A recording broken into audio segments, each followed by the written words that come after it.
Hey, Trail Krites here at goHUNT. Today I'm in my basement just working on some arrows. Building your own arrows is probably one of the first things that people start to get into when they start doing their own archery equipment. You might still take your bow and have it tuned, but I think building your own arrows is something that's really doable. For as little as maybe a few $100s, you can get all the equipment set up to build your own arrows. And personally, I think it's something y'all ought to be doing or considering anyway.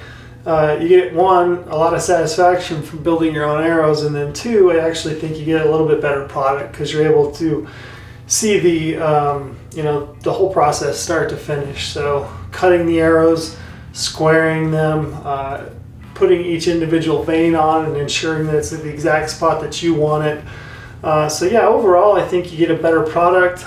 It's relatively simple. And today I actually want to run you through the whole process and the equipment that you need to build your own arrows. So I'm just going to jump in, and first and foremost I'm going to talk about the equipment that you're going to need to do your own arrows. I just did an article that will be coming out here in the next couple of weeks on how to select the individual shafts that you're going to end up using. It's going to vary a little bit on the straightness and also the stiffness of the arrow. And all that's going to depend on your draw length, your draw weight, those kinds of things. But there's a really cool program online.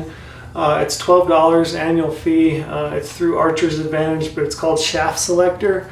And it actually allows you to input all of your setup. So your bow, your draw weight, draw length. It's going to take all that stuff into account, and then you're able to select different shafts. Arrow weights, point weights, stiffness, nocks, veins, all that, and you're actually able to see exactly the arrow that's going to work best for you. And you can tinker with the different things to kind of get a perfect setup for you. So that's a cool program that y'all ought to check out. So you're going to need a dozen arrows. So this is a dozen, this is actually one, but a dozen gold tip Pro Hunter arrows in a 300 spine. And I'm going to work this arrow over and kind of show you start to finish on how I build that. You're going to need an arrow saw. So this is an Apple arrow saw. We're going to sell in the store, so hopefully we'll have those in the gear shop soon. You can get your own arrow saw. Those are easy to use, not complex at all. You're going to need a Fletcher, a jig. So this is a Bitzenberger Dialo Fletchmaster jig. It does have an upgrade kit, which is this little receiver here, which is made by a company called Zenith. What that allows you to do is actually put the arrow right on the individual receiver, so the arrow won't move, so there's no play in it whatsoever. If you buy a Bitzenberg, it's going to come with a little V-notch receiver that your nock can fit over, and that works great. This just helps a little bit, even that much more, helps you tighten up your tolerances. So that's a nice little feature. This is a right helical clamp on this fletching jig. You're going to need something to clean the individual arrows, so acetone is what I use. You can use pure alcohol to clean them. Some different companies suggest that you don't use acetone. I've always used acetone just on a rag to wipe off the ends of the shafts.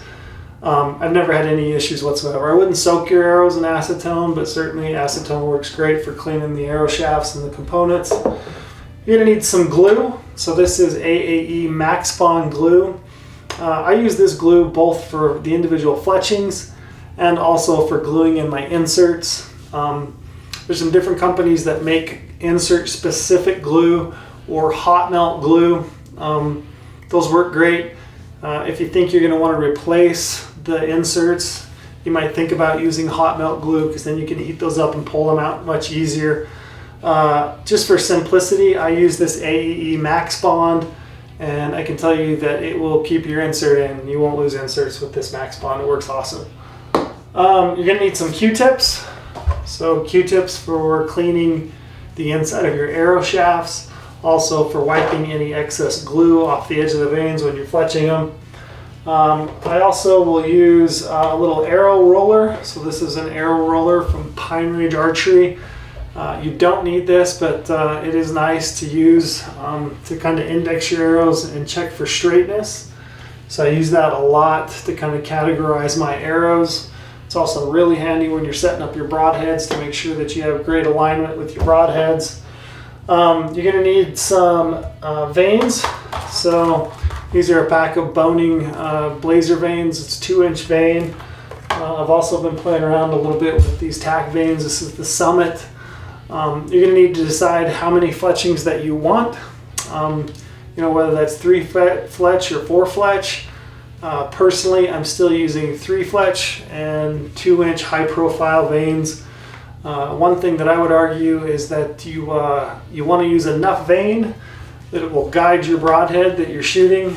You don't want to use any more than that. So if you don't have to use 4 vanes, if you don't have to use a tight helical, if 3 vanes will guide your broadhead, do that.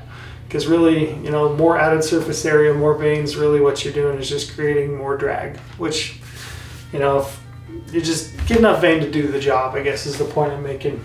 You're going to need an arrow squaring device, and again, this is not absolutely necessary, but for me, I do think you get a much better product if you use something like this. So this is a G5 arrow squaring tool, works really easy. One other thing that I really like and I use all the time is a scale. So this is a Last Chance Archery grain scale. Basically, you can use that to weigh your individual arrow components. You can weigh the total arrow weight when you're done, but I use that all the time to categorize my arrows. Again, not a necessity, but a nice little piece of equipment to have.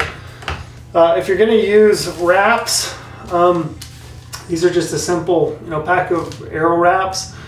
You get 12 of those in each individual pack. I actually end up cutting mine in half, so I get 24. I could do 2 dozen arrows with these. And what that is it's just going to give your arrow a little bit of color there at the end of the arrow shaft. So for me, I haven't always used wraps. I've been playing a little bit with them lately, but I do like that I can see the arrow a little bit better in flight. The other thing about using a white arrow wrap is should you shoot an animal, you might have a little bit better indication of where your hit was. The last thing I would say that comes in handy is a Sharpie. So this is a metallic Sharpie, silver Sharpie. I use that to label each individual arrow. So I will go through and spin them, weigh them, and I will categorize the individual arrows. So at the end of my arrow build, what I'm hoping for is 6 really consistent, both in terms of weight and straightness, arrows that I can then use for my hunting arrows. So with that, that's the tools, the trade, the things that you're going to need. I'm actually going to walk you through the process of how to build an arrow. Okay, so this arrow is not brand new out of a pack, but if I had just got a dozen arrows out of a pack, brand new shafts, never been cut, the first thing that I do is I go through and I square one end of every arrow, and before I even cut it. And the reason I do that is because when I place the end of this arrow, let's say I'm going to cut this end, I would like this end that sits in the receiver to be square, so that I know that as I rotate this arrow through the saw, that I'm getting a nice flush square end at this end to spin it into. So the first step I'll do is I'll go through and I'll take my little G5 arrow squaring device and I'll square one end, and I'm going to cut from, put this end in this receiver and I'm going to cut the other end. So each arrow I'll go through the dozen. This little squaring device is easy to use. You're basically just going to stick the arrow in and you're just going to rotate the arrow, and what it's going to do is just kind of smooth that end and square the end of it off. So I'll go through and I'll square it first. I'll just use my hand, kind of roll it back and forth, and I'll get that nice and flush and squared off on each end. So I've got one end of the arrow that is squared, and I'm going to stick that end in the receiver, and I'm going to make my first cut. When I say first cut, I cut all my arrows twice. So I'm going to cut equal distances from both ends. So if the arrow I'm going to shoot is 29 inches carbon to carbon, meaning end of carbon to end of carbon, I'm going to cut half from this end and half from this end. And the reason I do that is because the straightest portion of your arrows is the middle portion. So I'm going to cut some from each end in hopes of getting the straightest portion of those carbon shafts. If you shoot a shorter arrow, if you have a shorter draw length, reality is you could probably buy a cheaper arrow that maybe doesn't have the tightness tolerances of some of the more expensive arrows, because what you're doing is you're cutting more off. So you're going to get a straighter arrow from that inner portion generally. If you have a longer draw length, I'm a 30-inch draw length. I'm shooting about a 29-inch carbon to carbon arrow. I'm gonna buy the straightest arrows I can with the tighter tolerances, because I'm not cutting a lot off from each end. So before I make my first cut, I want to make sure I know how much I'm going to cut from each end. Raw arrow shafts, when you get them, my gold tips are 32 inches raw shaft. I'm going to shoot a 29-inch carbon to carbon arrow, so that means I need to cut 1.5 inches off of each end. Most arrow saws are going to come with a scale, a measuring tape, if you will. If mine obviously doesn't have one, I've had this for a long time. So I'm just gonna make sure I double check with the tape measure. I've already measured it out, so I know that I'm gonna cut 1.5 inches off of this end.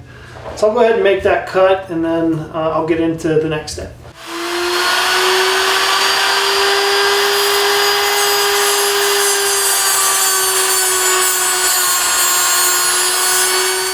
So I just made my first cut.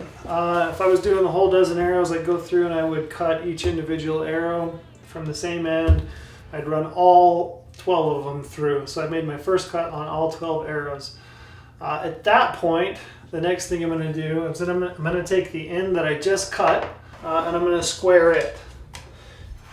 So I'm going to square that end off with my arrow squaring device once again, just to make sure I have a nice square smooth surface on the one end I just cut from. And I do that because I'm now going to flip this arrow over. I'm going to stick this in this end, and I'm going to cut the other end. So I'm going to cut the other half of this arrow from the other end. So I'll cut 1.5 inches now from the nock end of the arrow. So at that point, I'm going to have a finished arrow, 29 carbon to carbon. As soon as I cut that end, I'm going to actually go back and square it. So now I have 12 shafts that have been squared from both ends and cut from both ends.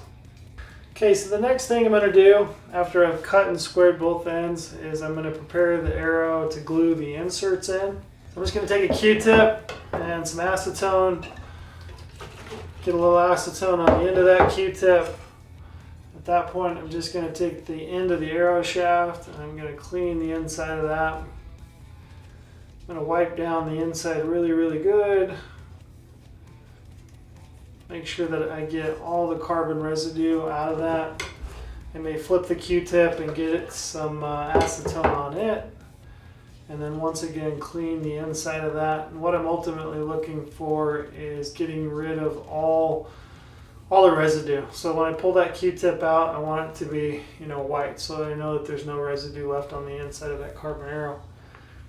In the meantime, I will take my inserts, and I'll often, just take a little bit of acetone in the bottom of a dish or a bowl, and I'll just soak the inserts to clean any residue or any kind of oils that might be on the individual inserts. You can also take a shop rag, so just a cotton rag with a little bit of acetone, and clean off the individual inserts before you glue them in.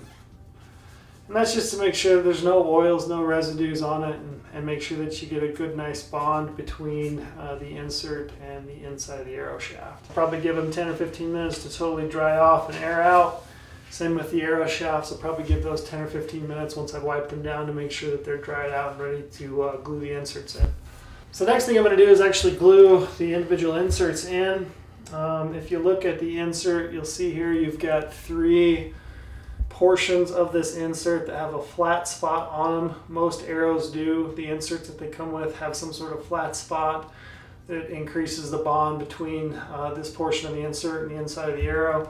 What I like to do is take my AEE Max Bond and I simply roll a bead down that flat spot and I rotate it, and I'll do all 3. So you've got 3 sides of this insert that now have a bead of this AAE Max Bond glue. So then what I'm going to do is I'm just going to take this with my fingers And I'm simply going to insert that, and I'm going to turn that in as I rotate it. This glue does bond extremely quickly, so you want to make sure that you don't lollygag and wait to turn that in. But basically what you're going to do is turn that in so it spaces the glue out as it turns in. At that point, you're going to go through and wipe off the end of the arrow and the insert. And at that point, you can see you get a nice flush finish. So that arrow's been squared, the insert's been glued in, it's not going to go anywhere, and it's a nice finished product. So now I'm going to go through and do inserts for all 12 of the arrows in my dozen.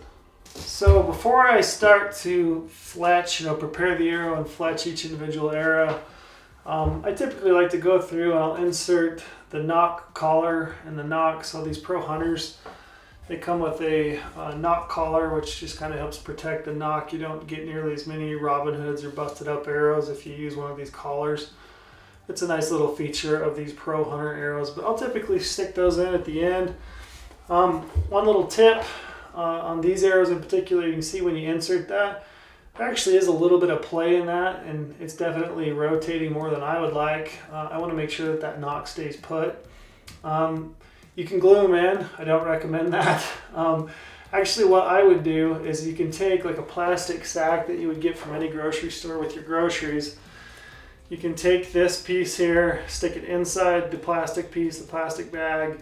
You run that down in, so what you're doing is creating a little bit of plastic around the inside of that to get a nice bond, and then you can just simply take a pocket knife and run it around the lip of that, and that will ensure that your knock does not spin inside your arrow. So that's just a little tip, so you don't have to glue your collars or your knocks in. After I've done that, what I'm going to do is I'm going to actually go through, I'm going to spin each individual arrow in my dozen arrows. And at this point, I'm going to take either a spreadsheet on my computer or a notebook, pen and paper, and I'm going to actually start to write down the arrows. I'm going to start to document and categorize my arrows by straightness. So I'm going to spin each individual arrow. So after I go through a dozen arrows, then I've spun each one. I may end up spinning each one a couple times to kind of sort through them. I'm going to go through and I'm going to label my arrows. So this arrow here, I could say it spun pretty well. And again, if I was spinning it with all 12 of them, I would have a much better indication of where it falls within the dozen. But at that point, I'm going to go through and label the arrow. So I'm going to say, let's say this arrow was medium as far as spin. So I'm going to label that a B. My A arrows are going to be my straightest arrows. So A. I'm going to say this is B, B1, B2, B3, B4. I might have, hopefully I have 7 or 8 A arrows. So those might be A1, A2, A3, A4, A5, etc. So I'm just going to go through and I would label this arrow. We're going to say this one is B3. So that way I know this arrow at this point. I can identify it anytime I want to refer to it. If I get into a situation where I'm shooting this arrow and this arrow is constantly flying a different direction, I know initially, straight away, this is B3. This arrow has an issue and I can weed it out of my dozen. So the next step I'm going to take is starting to prepare my arrow shafts to actually fletch them. I'm going to show you both how to prepare them if you're just going to glue the vanes onto the shaft without using an arrow wrap. If you are using an arrow wrap, I'll just show you how I put those on. Those are really easy to deal with, so I'll show you how that works too. So to clean these off, I'm just going to take a little bit of acetone on a shop rag. And I'm just going to wipe the shaft off to get any excess residue, any kind of carbon off of the actual arrow itself. I'll do that, I'll flip the rag, and typically I will do this until I get to a point where there is no more carbon residue on my rag, so it's clean. Alright, so clean my arrow off. Before I fletch it, I'll run you through how I clean the individual vanes off, and I do that. Before I get to that point, I'm just going to show you how to apply an arrow wrap if you decide you want to shoot an arrow wrap. When you're applying these arrow wraps, your typical mouse pad works great. Just gives it a little bit of foam, helps it roll on smooth. Like I said, these arrow wraps, they come in packs of 12, and I think they're a 6-inch, so I end up cutting those in half. And I just use half of them. And like I said, this actually just gives you a little bit of added view. So like as you release that arrow, it helps you pick that arrow up in flight a little bit so you can track it a little bit easier. It also helps, like I said, if you shoot an animal and you're looking for some sort of indication on the vein or on this wrap to see where you might have hit, it kind of helps that way too. But these are easy to apply. Basically all you're going to do is peel one off, lay it on the mouse pad. And again, like I said, these little mouse pads are handy because they've got a little bit of give in them. So you're going to take your arrow shaft. All you're going to do is line that up with, all you're going to do is line it up with wherever you want it on the arrow. So I'm going to line it up with the end of the arrow. All you're going to do is very gently roll that on, just like that. You have an arrow wrap on the end of your arrow. Like I said, it just gives it a little bit of pop. We sell these in a bunch of different colors, whether you're looking for like neon yellow or orange or red or white. White's my favorite, but that's an easy process. Before I fletch my arrows, I typically go through and I weigh veins.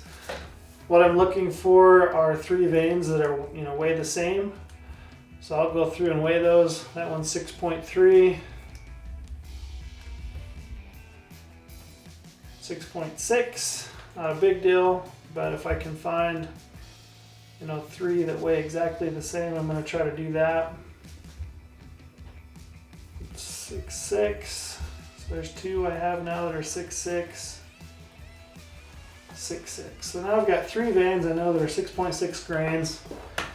So here's a hot tip for you when you're picking out your veins. If you shoot boning blazer veins, which I have for a bunch of years, and actually a lot of different veins, I don't know the process that they go through to make these. I don't know if they're stamped or molded or whatever it is, but when you get these, they're going to have a lean to them, either a left lean or a right lean.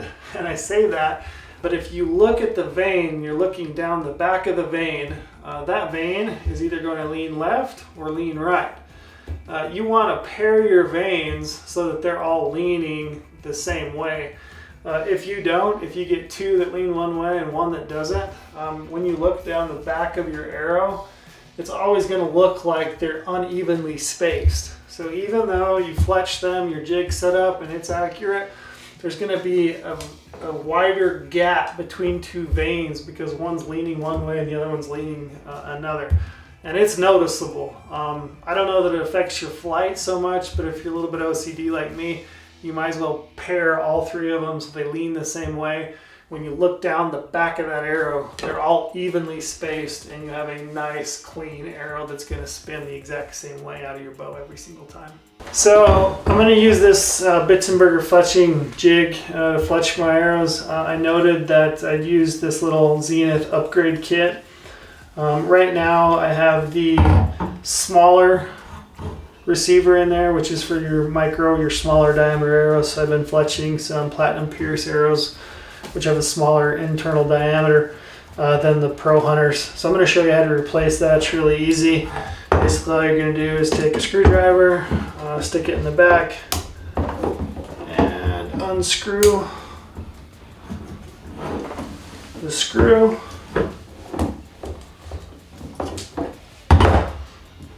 So you're just going to screw off this receiver and put a new one on, which will accept the larger Pro Hunter shaft. So I changed out the receiver in my little Zenith upgrade kit. The next step is to start fletching your arrows. So typically you just take the arrow, you stick it onto the receiver, slide it down. I like to slide it down, I don't know if you can see it, but there's a little line here at the bottom. I typically like to slide it down to just a smidge up over the top of the line so I can see it. And at that point I'm ready to start fletching arrows. And I'm going to walk you through how I fletch each individual vein. Alright, so now I'm going to actually fletch some arrows. Before I glue each individual vein with these blazers, I typically take a little bit of acetone. I'm going to put that on a shop rag and I'm just going to simply wipe down the base of each vein before I fletch it. If you can see a little bit of color that'll come off on your rag. Basically what I'm doing is just eliminating any kind of oils or any debris that might be on the base of that vein. What I want is I want my veins to just absolutely stick and never come off. So this is the best way that I know how to ensure that those veins are going to attach and stay put. So if you look at your individual jig, your clamp, you're going to see that you have marks that go up and down to help you know where you want to place your vein. In regards to where you want to place your veins, the farther back your veins are to the back of the arrow, the better they're going to guide your arrow. In saying that, you also do not want face contact with your veins. So you want your veins far enough back, you know, that they're going to guide the arrow, but you want them far enough forward that you're not going to contact your face when you're at your anchor point. So that might take some tinkering with to find that exact point. Once you find it, I typically go through and I mark my clamp so that I know that is where the base of my vein is supposed to sit when I end up gluing it. I do use the same color veins typically for all three of my veins. Some people like to shoot a different color for their cock veins, so they know that's the vein that they always shoot up. I would make an argument for shooting all the same color veins, and I would do that because later on down the road when you start to maybe individually tune your arrows by knock tuning. So let's say you have an arrow that's not flying with the rest of your arrows, you can start to knock tune that arrow. So by turning the knock a quarter at a time and reshooting it, you may be able to get that arrow to fly with the rest of your arrows. And what you're really doing there is you're finding the consistent side of the arrow, the spine essentially, so the stiff side of the arrow, so that it's flying with the other arrows. So that's one argument for the reason why I shoot the same three color veins, is you may end up knock tuning later and turning that arrow. And if you have the same color veins, it doesn't really matter. Once I find my arrow's spine, essentially the area of the arrow that's going to shoot the best, I'll typically go through with a marker and mark my cock vein. So I may make a mark here on this top edge so that I know that that's the up vein. Alright, so now I'm actually ready to attach a vein. I've got it in the clamp. I don't personally put it really deep into the clamp. I like to leave a little bit because what I'm going to do is put that clamp on and I'm actually going to roll it from back to front and take up some of that space as I push that vein down on the arrow. So I'm going to take my glue and I'm simply going to make a small bead down the back of that vein. And you don't have to have a ton of glue. Sometimes if it doesn't get real evenly spaced, I'll go back through with the head of the glue applicator and I'll kind of spread it out just so I know I've got glue across the base of my vein. At that point, I'm going to take the clamp, and there's a couple of magnets here on the back of the jig.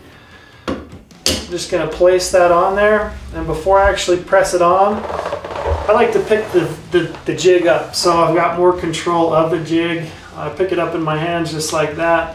What I'm going to do is I'm going to slide the back of the clamp all the way to the back so I've got contact with the back of it here. What I'm going to do is I'm just going to lightly push down the back of the vein and I'm going to roll this part forward until I see that I have complete contact across the whole length of the vein.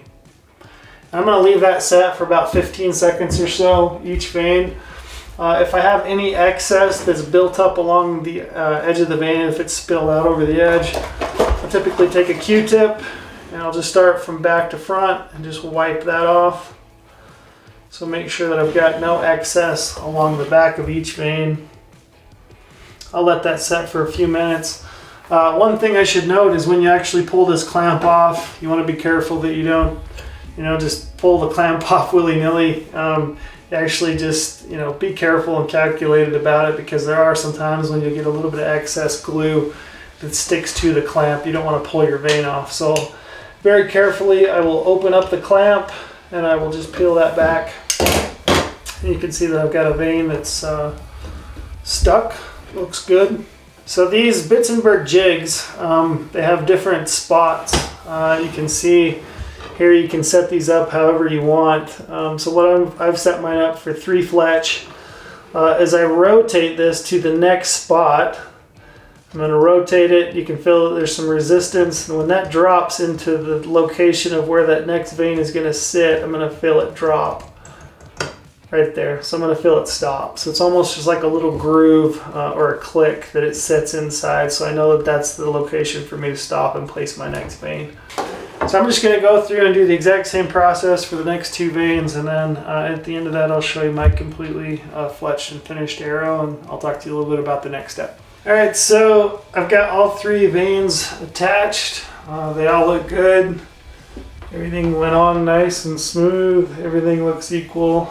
One of the last steps I'm going to do for each individual vein, so I'm going to take my glue and I will go around the back of each vein, and I will put just a dot of glue between the vein, the base of the vein, and then the arrow shaft.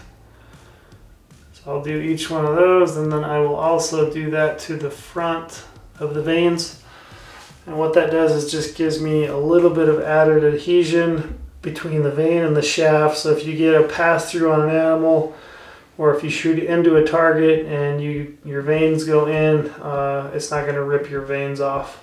So I'll do that, and the next thing I'll do is just pop in the knock. Like I said, I would have made that so it's not going to move. I've got a field tip on there, which is a 100 grain field tip. So I would just go through and let each one of my arrows dry completely, probably give that a couple hours. And the last step in building a set of arrows, I will go through after each one is each individually built. They're all together. I will weigh them on a scale. And then I will also once again spin them, and I will categorize them once again, kind of place them into a category. Like I said, what I'm ultimately looking for is, 6, 7, well, as many arrows as I can out of a dozen that are straight, that weigh the same, that are completely built exactly the same. And then that gives me the confidence that I need when I head into the field, that I'm giving that animal my best effort. I've done it due diligence. I've built arrows that I feel confident in. So that's how I build my arrows. If you have any questions about the process, if you have any comments, I'd love to hear from you. You can drop those in the comment section below. Once again, we're going to start carrying arrows in our gear shop, so look for those components, the arrow shafts, the vanes, the jigs, the saws, everything that you would need to build your own arrows. We will have those in the gear shop. So once again, Trail Kreitzer, goHUNT, this is how I build my arrows.